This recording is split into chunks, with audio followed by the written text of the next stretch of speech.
Yes, I know, I'm so sorry, I'm leaving you on a cliffhanger.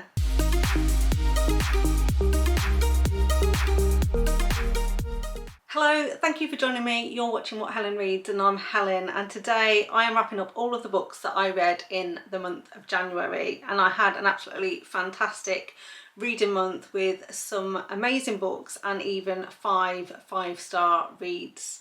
So as always, I'm going to start off with my stats, and in January I did manage to complete 15 books, which was 4,964 pages, which came to about 160 pages per day. So really happy with the start I've had to the year so far. In terms of my star ratings, like I said, I had 5-star reads, but I also had 3 4.5-star reads as well, 3 4 stars and 4 3.5 stars. So a really healthy reading month with some fantastic books in here. In terms of the genres, I kept it really simple this month. I had 2 contemporary, 1 dark, 1 fantasy and 11 mafia romances. Yes, that's right, this year I am doubling down on the amount of mafia romances I'm going to be reading. And in terms of how I read them then, I had 2 audiobooks, 12 Kindle Unlimiteds and 1 ARC. So I kicked off the year with a Julia Wolf book. In fact, I picked up These Two Wrongs, which is book 2 in her Savage Academy series.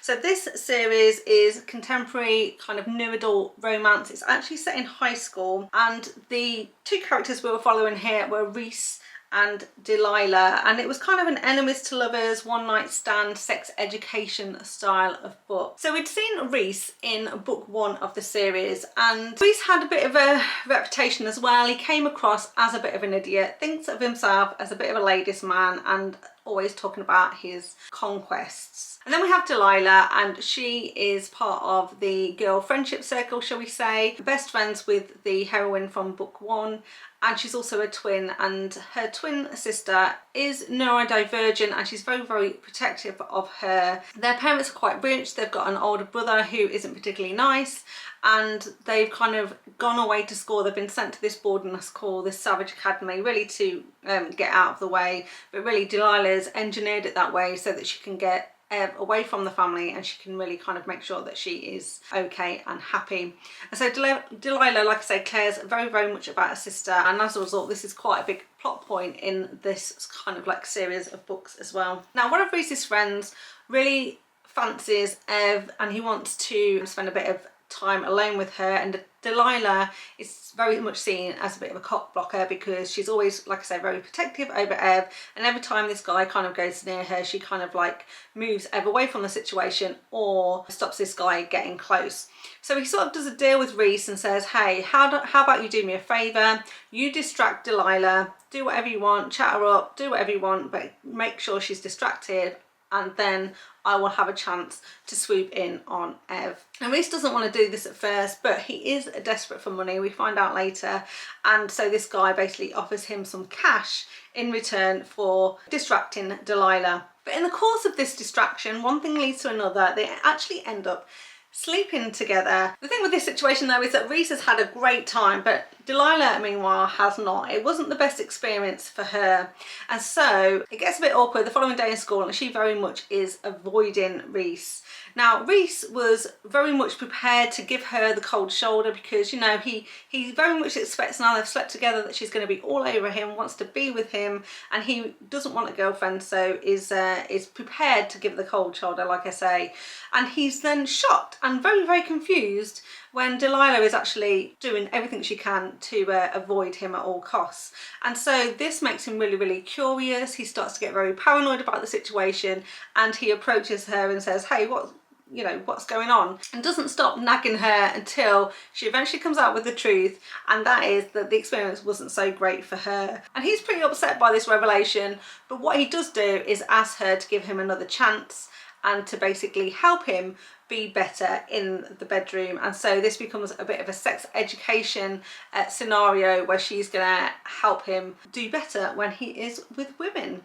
Of course their relationship is going to go from there. They're going to be in close proximity to one another, but the third act conflict is kind of staring us in the face, because eventually Delilah is going to find out the real reason why he expressed an interest in her in the first place, and things are not going to end too well for Reese. Overall, I absolutely love this book. I read it on KU, I gave it 5 stars, and it's 2.5 on my personal spy scale. I just think Julia Wolf does a fantastic job of writing romances that really walk the line between really sweet and swoony heroes. It's very, very romantic. These guys do anything for their women and are really, really sweet, but also not so sweet that it is boring in any way. There's always really, really great depth to these characters. They've always got great backstories, some form of kind of trauma or difficulty that they need to overcome in their own lives, and therefore their relationship with each other really helps them to work through their own problems, but also the comfort and support of another person. So like I say, I absolutely love this one, and I was delighted to kickstart the year with a 5-star read. Next up then, I read an ARC, and it was Filthy Savage by Lillian Harris, and this particular one was book 3 in her Savage Kings series, which I have been enjoying.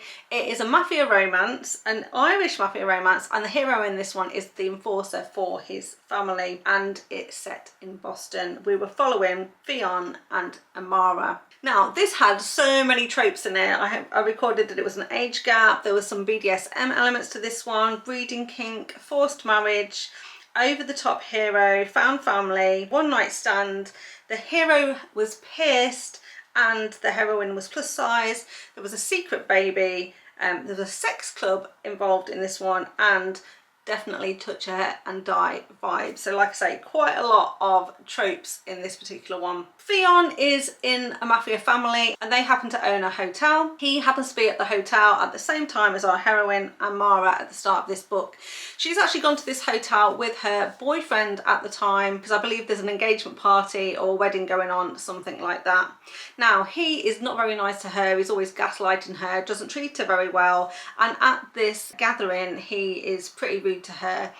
Now, Fionn overhears this conversation, he steps in, he protects Amara, the boyfriend goes off and he says, hey, you're here, why don't you spend the day with me, because actually my brother is getting married, so that is why we're here, so you can be my guest at the wedding. And so she agrees to spend the day with him, and they have a really nice time at the wedding, and then they have a one-night stand as well. Now the thing is, because she's just literally split up with her boyfriend right there in the morning, she's very, very hesitant to commit to another person so soon, and she doesn't want to tell Fionn who she is. So she lies about her name and in the middle of the night basically leaves. So when he wakes up in the morning, she is gone and he has got a completely incorrect name for her. Of course, what's going to happen here, because I said it was a secret baby, she finds out that she's pregnant, but she is unable to find him because she doesn't know very much information about him at all. She does attempt to find him, but the other issue is that because obviously she's only just split up with her boyfriend, it's 50-50 anyway whether the baby is Fionn's or her ex-boyfriend's. Now, she does tell her ex-boyfriend there's the chance that the baby could be his, and he really, really blows her off, doesn't want anything to do with it, and so she is now completely on her own. Meanwhile, Fionn is tearing the city apart trying to find her because he became absolutely besotted with her. From the first moment he laid eyes on her, they spent an absolutely amazing night together, and he is convinced that she belongs to him. But of course, he doesn't have her correct name, and he is unable to find her. So even with all of his resources behind him, all the wealth that he has, people that can hack into computers and things like that, he is still unable to find her, and about 4 years pass. So then we have a time jump in this particular story, and basically 4 years later, they meet again under very difficult circumstances, because in fact she is now a maid in a hotel. He's in the hotel to unalive someone. She happens to be a witness, and so then he goes after this person who has witnessed this crime, only to discover that it's her. And of course she is horrified, doesn't want anything to do with him, but he's like, finally, I found you, you are mine, you are coming to be with me. And when he finds out that she has a daughter and that it could possibly be his, at that point then he is all in and pretty much forces her into a marriage and accepts the child as his own, even though at this particular moment in time he doesn't actually know whether biologically she's his or not, but he doesn't care, he is all in. And so what I absolutely loved about this story was just how besotted he was with her, the amount of pining between them. So even though many years has passed, he never stopped searching for her. He was looking for her everywhere. No one else would do. She was the only one for him, and I really, really liked that about the character. Of course, when it comes to Lillian Harris, her heroes are always OTT.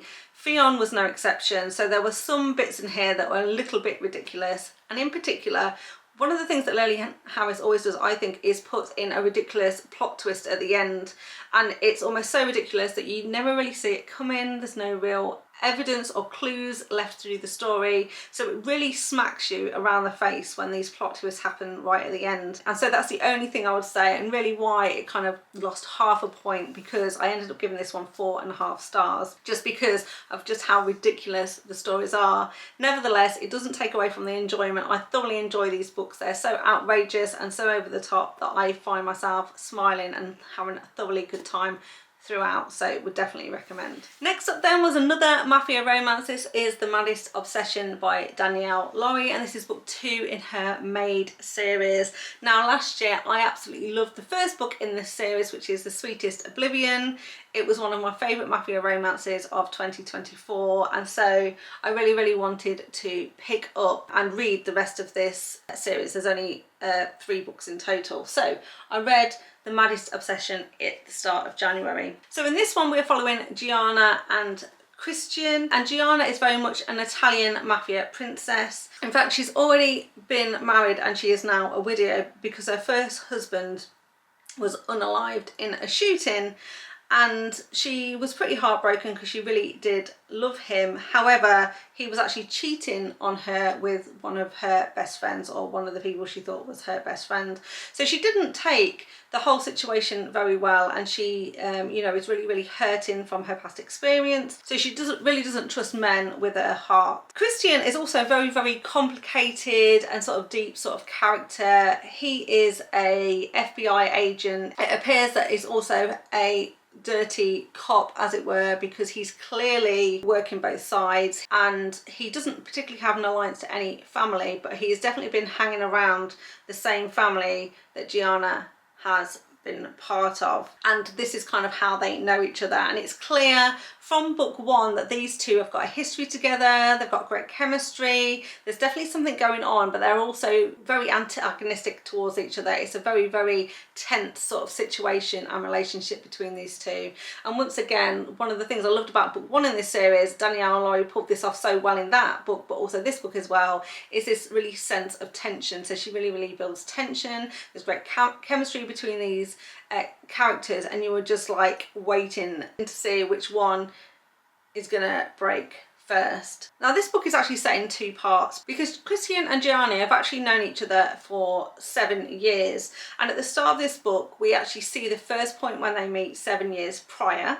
So part 1 is kind of like the 7 years before the current timeline, and so each chapter of the first part is 1 year, and we see some points of view from his perspective and also from her perspective as we go through the 7 years and the interactions that they've had during that time. And then when part 2 starts, that jumps to kind of present day, exactly what's going on now and the scenario they're finding themselves in now. And so I just really liked how we saw kind of what happened in the past, what brought them to the stage where they're at, where we saw them in book 1 and we felt this growing tension. And then by the time we're in current day, it's clear that Christian is absolutely obsessed with Gianna. He wants to be with her, he wants to find a way that they can be together.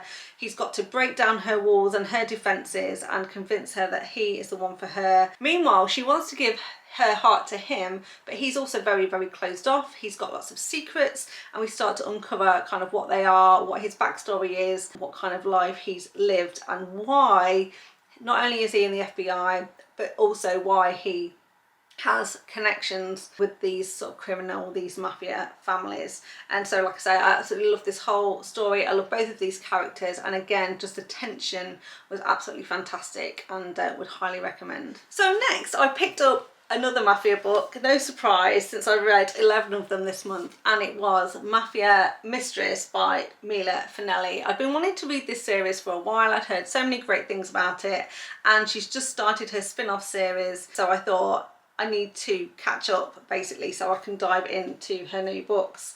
Now, I'm not going to go into too much detail with these books, I promise you, because I was absolutely obsessed with this series right from this first book, and it's the first time in a long time that I actually blasted through all 6 books in this series. I could not put them down. As soon as I finished one, I picked up the next, and I made my way, like I say, through all 6 books in this series in the space of about a week. As a result of that, I'm going to feature these specifically in my next Mafia Romance Monday video, which should come out next Monday. So I'm not going to cover them in too much detail here because I do a deep dive into the whole series in that video. So if you want to hear my full thoughts, find out more about these stories, then look out for that video coming next week. For today though, I will just give you kind of a very, very high summary in terms of what these books are about and my star ratings as well. First up then we have, like I say, Mafia Mistress. It's book 1 in the Kings of Italy series. This is an Italian mafia romance, and it's actually set in Italy, and it's one of the absolutely fantastic things that I loved about this, because all of the heroes in these books are all obviously billionaires. This is very, very luxurious. They live in really sort of big mansions on expansive grounds. In fact, Fausto, who is the hero of this story, owns a wine vineyard in Italy, and we see lots of gorgeous cars and clothes and food and wine, helicopters, private jets, yachts, you name it, it's all in here, and I absolutely gobbled this one up. The intrigue, the family drama, all the interactions between the characters I just absolutely loved. Could not put this down, like I said. So in this one we're following Fausto and Frankie. This is book 1 of a duet actually, so the first 2 books in this series focus on this particular couple. Fausto is a lot older than Frankie, so this is an age gap. Billionaire, fiance's dad, captive situation, over the top, obsessed hero with touch your own you die vibes, and also a surprise baby in this story as well. So at the start of this book, Fausto is looking for a wife for his son, and he decides that Frankie is the one that's going to be arranged in marriage to his son Giulio. Like I say, they are in Italy, but she is actually from a mafia family in Toronto, so he flies to Toronto, he goes and gets her, gives her absolutely no choice, and brings her back to Italy with him, where he is intending that she is going to marry his son. Of course, that isn't what happens, because these two get their own HEA. Instead, he becomes absolutely obsessed with her and decides that he's going to take her for himself and not let his son marry her. There's so many things that go on in this story. Like I say, it's absolutely a saga of a mafia series. I would highly recommend it. But that is book 1. But then I'll move swiftly on to book number 2, which is Mafia Darling. This is the second part of the duet for this couple. And the first book definitely ends on a cliffhanger where things are not great between this couple, shall we say. But this book kicks off exactly where the last one left off, and we continue with their story. Fausto's got quite a bit of grovelling to do in this one, and we also establish an absolutely fantastic villain in Enzo, and he's going to be the hero of book 3. Because yes, then we have the third book in this series, Mafia Madman. This is Enzo's book. He's very much portrayed as a villain in the first 2 books in this series. In that series, Fausto very much had captured Enzo. He'd tortured him in his basement, but Enzo manages to escape. And this book is set 4 years from the events of books 1 and 2, when Enzo has very much been licking his wounds, rebuilding his empire, and plotting his revenge against Fausto. And in this book, he finds the absolute perfect opportunity when our heroine in this one, who is Gia, and happens to be Frankie's sister, happens to stumble across Enzo's path, and he's like, this is gold, this is the perfect opportunity. I'm now going to take her captive and use her as leverage against Fausto, who is my enemy. And so this is a captive romance between Enzo and Gia. I should have said actually that I read all of these books on KU. Each of the first 3 books in the series was a 5-star read for me. Absolutely loved it, and they're really, really spicy as well. I rated this 3.5 on my personal spice scale. Then book 4 in the series is Mafia Target. This one follows Giulio, who is Fausto's son, and he was the one that was originally going to be marrying Frankie in book 1 but ends up not marrying her. And one of the reasons that doesn't happen, other than because Fausto just wants her for himself, is because we actually discover that Giulio is gay. So this is an MM romance where Giulio ends up with Alessio, and the funny thing here is that Alessio starts out as an assassin, a hitman who has been paid to find Giulio and unalive him, hence the name Mafia Target. But after he starts to follow him, you know, stalk his prey, figure out when he's going to do the unaliving, he starts to realise that he has feelings for Giulio, can't quite pull the trigger, and so he turns from hitman to bodyguard, because of course if he's not going to do the job, there's going to be other people coming after Giulio and he needs to protect him. So I really enjoyed this one. I didn't enjoy it quite as much as the first 3 books in the series, but rated it 4 stars and it was 3.5 on the spy scale. Then there's a very short little novella in this series. It's book 4.5 and it's Mafia Devil. This is another MM romance, and what we saw in the previous book in Mafia Target was that Julia has a friend called Theo, and they seek refuge with Theo, and Theo happens to be staying with his very wealthy billionaire boyfriend on a yacht. So they go to see him on the yacht, and actually when they get there, Alessio, our hitman, recognises the billionaire boyfriend because he is in fact a Pacan. He is head of the Russian mafia. But Theo doesn't know what kind of man he's going out with, and so of course in this book we find out how they met, and Theo discovers exactly who his boyfriend is, and that is going to cause problems for them. This story was fun and fast-paced. It's a short little novella, so nothing to complain about, but it was the weakest story of the series, as I'm sure you can appreciate, and I rated this one 3.5 stars and it was 3 on the spy scale. And finally then, book 5 in the series is Mafia Virgin, and this was a fantastic end to the series, because in this one we were following Emma, who is another sister of Frankie and Gia, and Giacomo, who is another mafia don in Italy. Now this one is an actually forced marriage for both of them, because of the events of everything that's been going on in the books. And remember I said it was absolutely a saga. I was on the edge of my seat. I thought the storyline was absolutely fantastic. The kings of Italy, as they are, the mafia dons, are all at odds with each other. And the Capo di Capo has had enough, and he's like, you know, you're ruining business and you need to find a way to work together.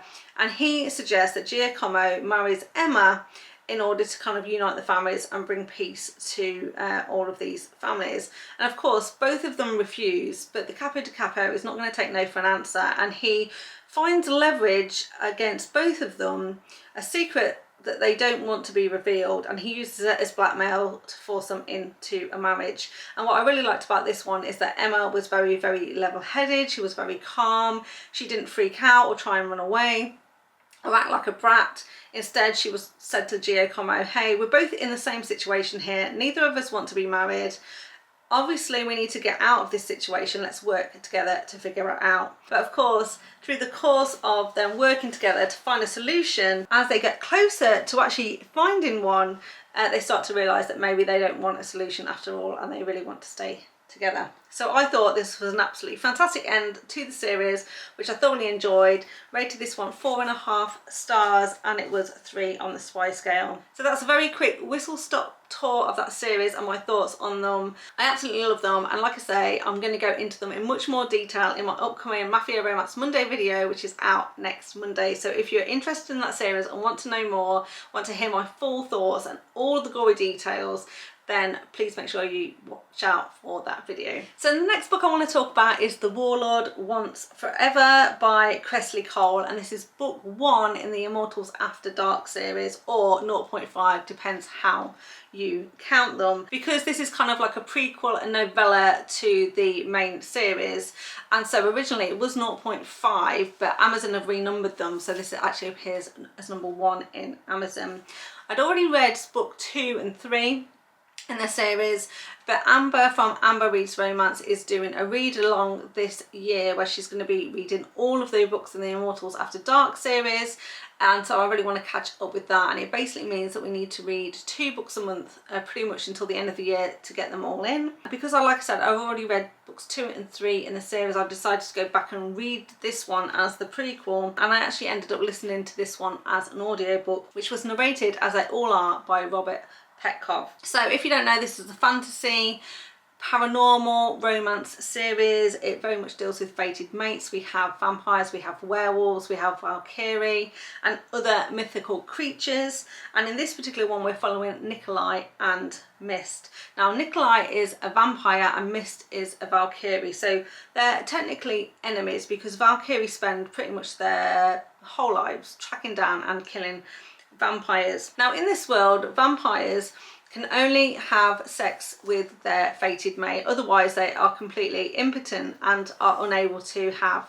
sex. And so they know when they've met their fated mate because obviously their bodies come alive and they become obsessed with their women and very much consider them to be their brides. And Nikolai has been a vampire for a couple of centuries and has still not met his fated mate. And at the start of this book, Nikolai has basically been working with a vampire army, stormed this particular castle, and the Mist appears to be a prisoner in this castle, and they decide that they're going to kind of interrogate her for information before they let her go. And in the course of this, Nikolai obviously gets close to her. He becomes kind of spelled by her a little bit and then realises that she's his fated mate.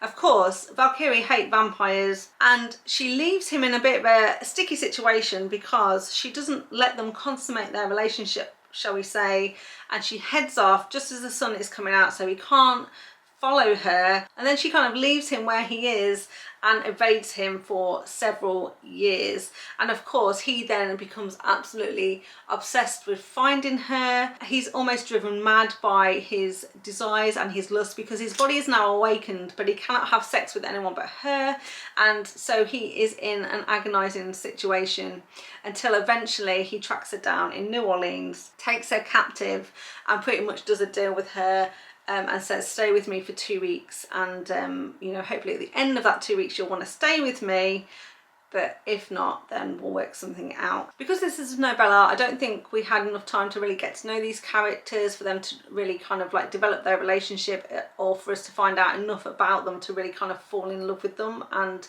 to make this romance really kind of work. But I had already seen Nikolai and Mist in books 2 and 3, and so kind of knew a bit about them, and therefore I was a little bit more lenient with my rating than I probably otherwise would be. So I ended up settling on a 3.5 star for this one, and it was 2.5 on the Spy scale. So after that little break in A Paranormal World, I hopped straight back into mafia romance, and I picked up When She Loves by Gabrielle Sanz, and this is book 4 in her Fallen series. Not only that, but also this is the last book I had left to read of hers because I've now read all 4 books in the Fallen series, as well as her Fallen God duet as well, and I absolutely love this one. Overall I rated it 4.5 stars and rated it 3 on the Spy scale. This was another one I actually listened to as an audiobook, and it was narrated brilliantly by Teddy Hamilton and Michelle Sparks, so an absolutely great listening experience for this one as well. So this one, like I say, is a mafia romance. It's an Italian mafia romance, and the hero in this one is the Don, so he is the head of his Italian mafia family, and it's set in New York.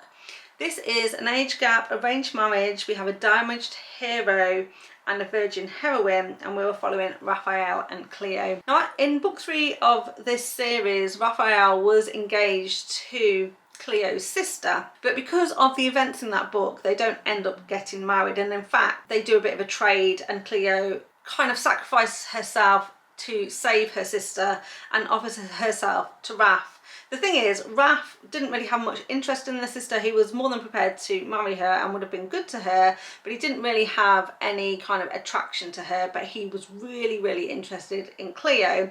So when this offer came in for him to have Cleo instead of her sister, he jumped at the chance, and then he basically married Cleo. So this is an arranged marriage. The thing is, Cleo, although she did offer herself freely to him and she was doing it to save her sister, she really, really doesn't want to be married. And in fact, she's done everything she can in her past to make sure that that doesn't happen, to make sure that people think she's not suitable to be a wife. And so she struggles in her new life as his wife, and she decides she's going to make a list of how to make Raphael's life as miserable as possible, how to ruin his life basically. And so she does some pretty funny things at the start of this book, including spending more than $1 million in one afternoon while she's out shopping.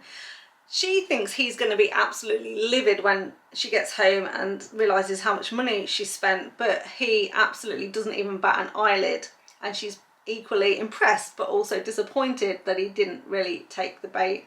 But the thing is, Raphael is absolutely obsessed with her, and he's onto her as well. He kind of knows what her game is, what her plan is, and he isn't going to let her press his buttons and force him to push her away. And so I really liked that about Raphael as well. Absolutely love Gabrielle San's writing style. These books are really accessible, really easy to read, and I think she does a great job in really developing some really sort of deep characters with some great backstories. I love the chemistry between this couple, but I also love the mafia content in here. There's lots going on from an intrigue perspective, and what the rival families are up to, people trying to overthrow Raphael's rule, and I just really liked how all of that story is interconnected and weaved in here as well. So absolutely love this book, like I said, would highly recommend, and would highly recommend the whole series for this one. Then I picked up this book here, Lost Kingdom by Amelia Finn. This is book 3 in the Underbelly Enchanted series. I had such high hopes for this one because The Tallest Tower, which is book 1 in the series, was one of my top mafia romances from last year. I really like Amelia Finn's writing, and I'd eagerly been awaiting this book because in this book we are following Timothy Maloney III and Aubrey, and I really wanted Tim's story, but unfortunately I was really disappointed by the time I finished this book, and I rated it 3.5 stars and it was 2.5 on the Spy scale. While I was disappointed, I think some of you will absolutely love this book, and I will explain why. Amelia Finn tends to write lots of interconnected kind of worlds and characters, and this mafia series that she's written is a spin-off from the May It Justice series. The May It Justice series is kind of a long running series that she's got. I can't remember exactly how many books, but around 15 I would say in the series, and she's continuing to write them. And that series is about a police officer called Archer and a medical examiner called Minka.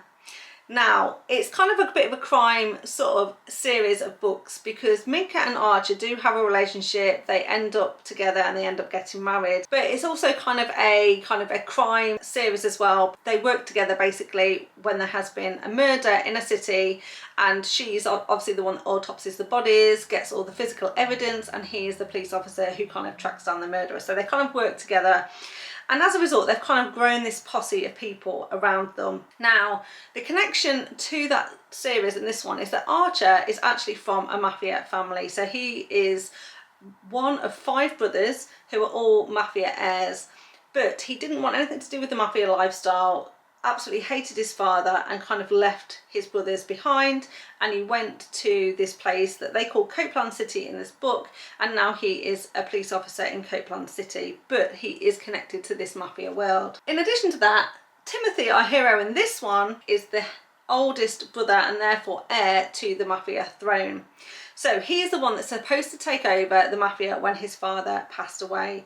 But like Archer, he too doesn't want anything to do with the mafia world, and he absolutely despises his father. So he followed Archer to Copeland, and he is now a bartender. He runs his own bar basically, and so that's where he and Archer have been, and they appear very much on a regular basis in the May It Justice series.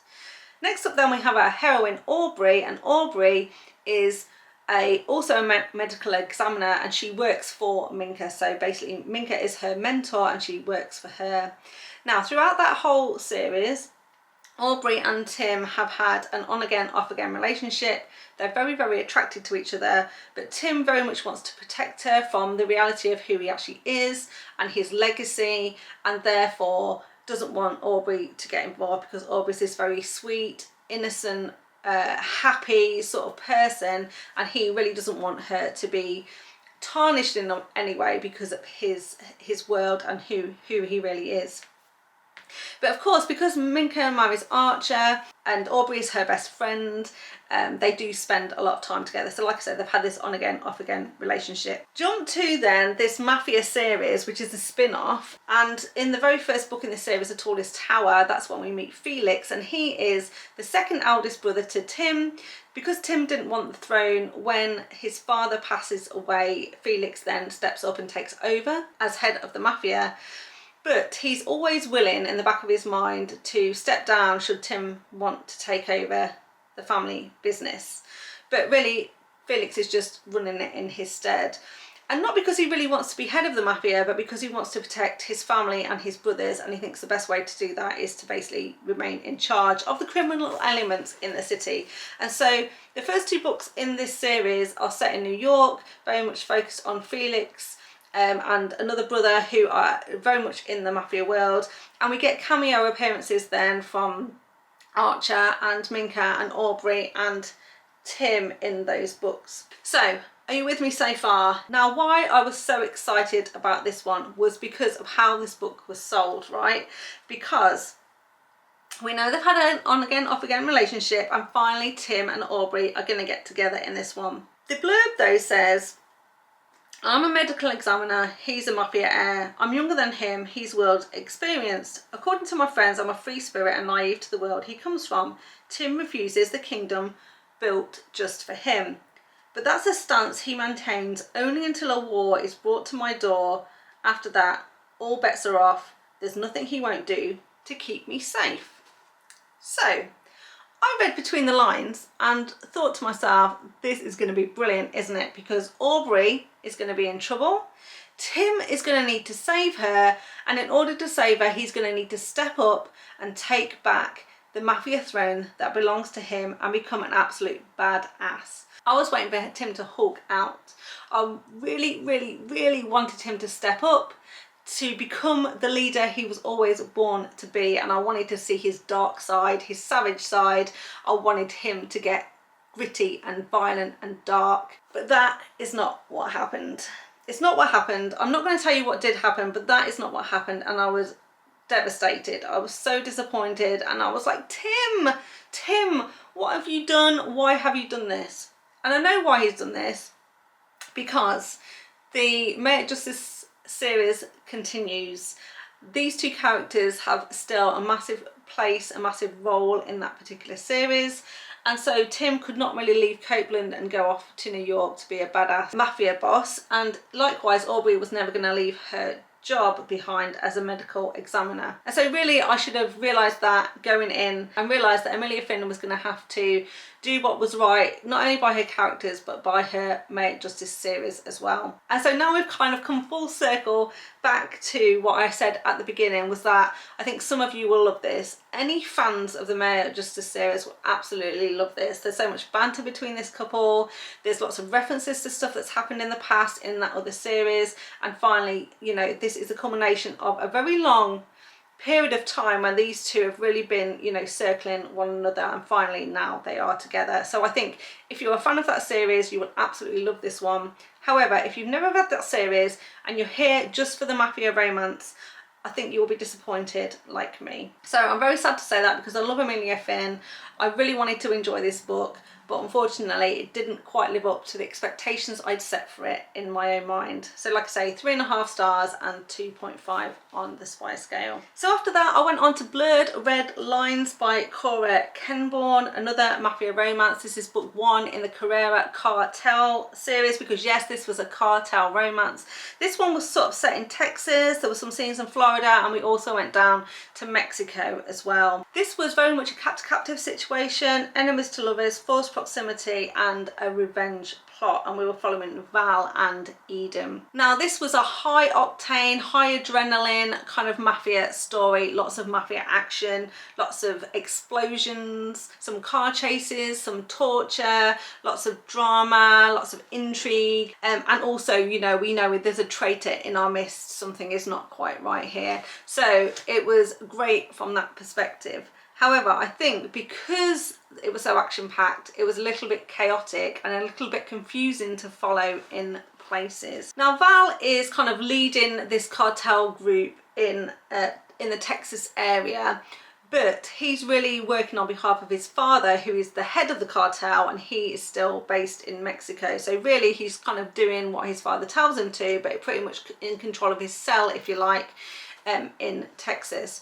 But they have got an enemy close by, and they're closing in. Some drug shipments are going missing, their safe houses are being raided, and he knows he needs to step up to find the person that is betraying him, to make sure that he can eliminate the enemy and maintain his kind of foothold in Texas. And then things go a bit Pete-tong, because then his father is murdered and he has to then go back to Mexico to kind of then take over as head of the cartel in Mexico, and that also puts his operation in Texas in jeopardy as well. Where Eden comes into this is because Eden is a bartender in a bar that is owned by the cartel. She doesn't know it, but her boss is actually one of Val's sort of closest mafia colleagues, shall we say. And as a result, Val has been into the bar on occasion. He's seen her. She's a fantastic barmaid, by the way, absolutely makes a fantastic drink, and so he's very taken with her, but he's never really kind of got too close. They've just had a bit of banter now and then, a little bit of flirting going on, but mainly he's kind of been staying out of her way. The thing is, not too original story point, but her father is an addict, and he owes the cartel quite a bit of money, and he sends his men to rough the dad up a bit in order to send a message and obviously encourage him to pay his bills. The thing is, they take the wrong person by mistake, and they actually end up taking Eden's brother and not the father. And in fact, they take him and beat him so severely that he is left very wounded. But because of a double cross, he is actually ends up being killed, and he's killed in front of Eden, because they do this in the back room of the bar where she works, and although they think she's left for the night, she actually has gone back and then sees this going down, and she's obviously horrified not only of what they've done to her brother, but the fact that they've unalived him as well, and she's very, very horrified and traumatized. And of course now she's a witness to a crime, and so they're going to have to take her captive in order to kind of keep her quiet. When Val realizes what's happened, he's very, very angry about the situation, obviously, but he is also kind of happy about it in a way, because he's really liked Eden. He's had his eye on her for a while, and now she's forced to be with him and forced to be in close captivity with him, and they kind of start a bit of a thing, and she's hell-bent on finding out who did this to her brother. And like I said, this was because of a bit of a double cross. Someone's betrayed Val and his cartel, and so they kind of then end up working together in order to figure out what's going on, and as a result their kind of relationship goes from there. So overall I did enjoy this one, but like I say, because it was so fast paced, so much was going on, it felt a little bit chaotic, and therefore I ended up giving it 3.5 stars, and it was 3 on the Spy scale. Next up then, I picked up Reasonable Doubt by Whitney G. This was a contemporary romance. Now I read the full series edition, but this was originally released in 3 parts. It was volume 1, 2 and 3, but like I said, I kind of just read the bind up, so it was all 3 parts together. But still, they were all novellas, so I think the first book was around 90 pages, the second one was 80 something, and the last one was just shy of 200 pages. So collectively, there were only just over 300 pages in total. It did mean though that as we progressed through the story, there was like 2 mini cliffhangers between the first and second parts, which I really kind of did enjoy as well. And I really did like how this one was kind of set up. So our characters in this one were Thoreau, aka Andrew, and Alyssa, aka Aubrey. Andrew is a lot older than Aubrey, and he is a lawyer. He's working for a very good law firm, a very good lawyer, has never really lost a case. But we know something bad has happened to him in his past, and he's very closed off to women.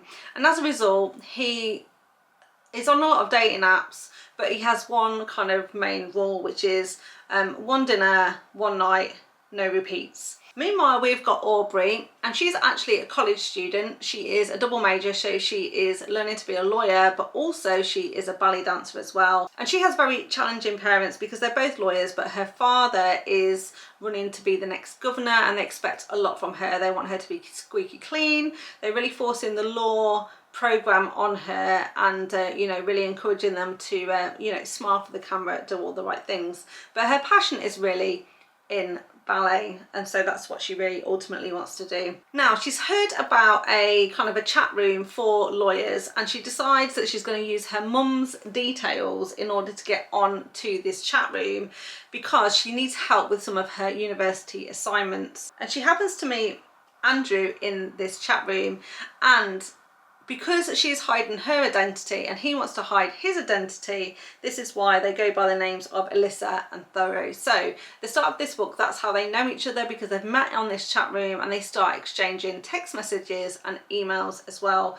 And she asks him lots of law questions, but she makes it sound like she's already practicing law in an actual law firm. She just needs kind of help with her cases, but really she's getting information out of him to help her with her homework. Now, Thorough is thoroughly enjoying these conversations with her because normally he doesn't really have deep and meaningful relationships with women, so she's pretty much his only female friend, and he really cherishes the conversations that they have and the time that they kind of are interacting with one another. And I really liked the banter between them in their text messages and their emails, and I also really liked how his personality still really shone through, and he was really honest with her about, you know, how he kind of like treated women, about his dating philosophy, shall we say. And so she was always ribbing him about as well about his latest conquest and the dates that they were going on.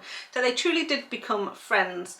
The other thing though is that he has one rule, and that is that he absolutely hates lies. And of course she is lying to him because she is hiding her identity, but not only that, but she's hiding her age and the fact that she's not actually a practicing lawyer, she's still at college. Of course though, it's a bit of a double standard because he's technically lying to her as well, because his name isn't Thorough and he doesn't completely come clean to her either. Now things are going to come to a bit of a head because she actually needs an internship for her law school, and unbeknownst to her, she applies for an internship at his company. And when he realizes that it's her, he then gets really angry because he suddenly realizes that she's lied to him, and now they're in a workplace situation because now they're working for each other, and they discover each other's real names, of course, and now they know each other as Aubrey and Andrew. And that's kind of how their relationship then starts to develop, because although he's really angry with her, he's really attracted to her, and they still get on really well.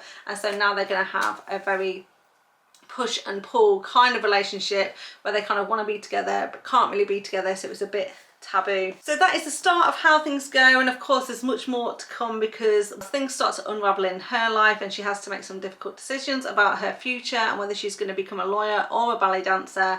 And for him, it's really confronting his past and what happened to him, and can he truly start to trust another person. And so I actually really enjoyed this one, particularly the banter between this couple. Even when they were angry with each other, they continued to have this pen pal sort of relationship with one another, and I just thought it was great. And like I said, I know I've read some reviews on this one where they thought that Aubrey was a complete pushover and Andrew was an a-hole, but I actually really liked Andrew because he was completely upfront and honest about his thoughts about dating and how he wanted to treat women, and he was completely unapologetic about it, and he really didn't waver from that stance at all. And actually I really appreciated that about him. So overall, rated this one 4 stars, and it was 3 on the Spy scale. So finally then, the last book I read in the month of January was The Wallflower by J.L. Beck. This is part 1 of a duet and book 1 of the Oakmount Elite series. It's very much a dark romance, a new adults romance set in college, so it was a bully romance as well. We definitely have a damaged hero in this one, but he's also obsessed, possessive, over the top. It's kind of a bit of a secret club sort of vibe going on, and a virgin heroine, and we were following Mabel and Drew. In the opening couple of chapters, this really gave me Legacy of the Gods vibes, because we are in a college setting.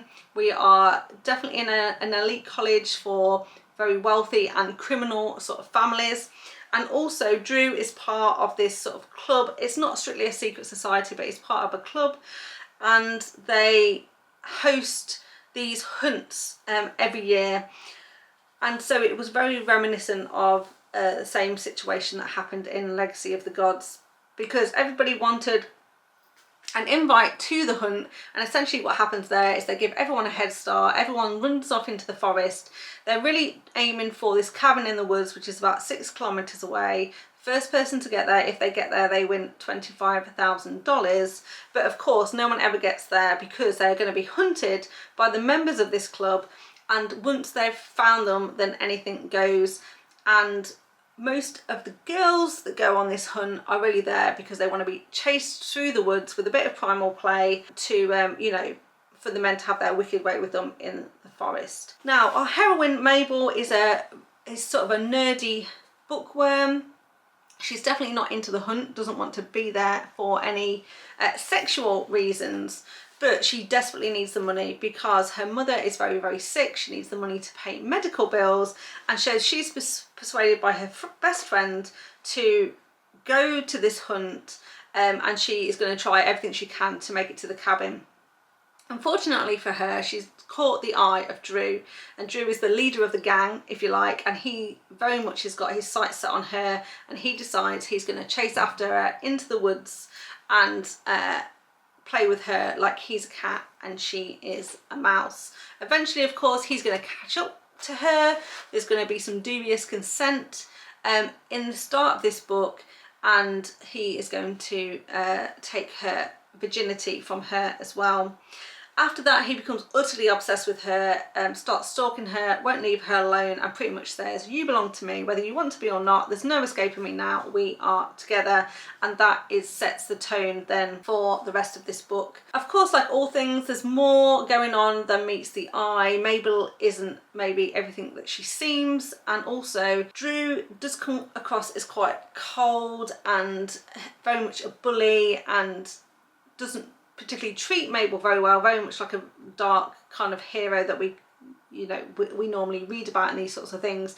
But we do discover that he's having a very difficult time at home. His father is not very nice. His father is the head of this kind of criminal organisation, if you like, and is forcing him to do things that he really doesn't want to do. And if he doesn't do them, then he is severely punished for it as well. And at the end of this first book, because like I said, this is part 1 of a duet, there is a pretty big cliffhanger when some things are revealed about the characters, and then we're left waiting on this cliff edge to find out whether what we've just learned is true or not. But it could have pretty big consequences and repercussions for this couple. So unfortunately, I'm going to leave you on that cliffhanger, because I have started book 2. Book 2 in this duet is called The Wildflower. I have started it. I was hoping I was going to finish it before I recorded this video. I've got about 2 hours of reading left, but I really needed to get this recorded so I could get it edited and up by Monday. So I am unable to tell you what happens in book 2. So I'm afraid I'm leaving you on a cliffhanger for the month of January, but stay tuned for my reading wrap up for February, because The Wildflower will absolutely be the first book I talk about in that wrap up. So there we have it. That is all 15 books that I read in the month of January. As you can see, I had some fantastic reads, really enjoyed the reading month, and have high hopes for February as well. So if you like this video, please give it a thumbs up. Remember to subscribe to the channel if you want to see more content from me, and all that's left for me to do is say thank you so much for watching, and I hope to see you next time. Bye. So I was waiting for Tim to absolutely hulk out. I really wanted him to step up. I wanted him to become the leader. Now, why I was so excited about this one is because and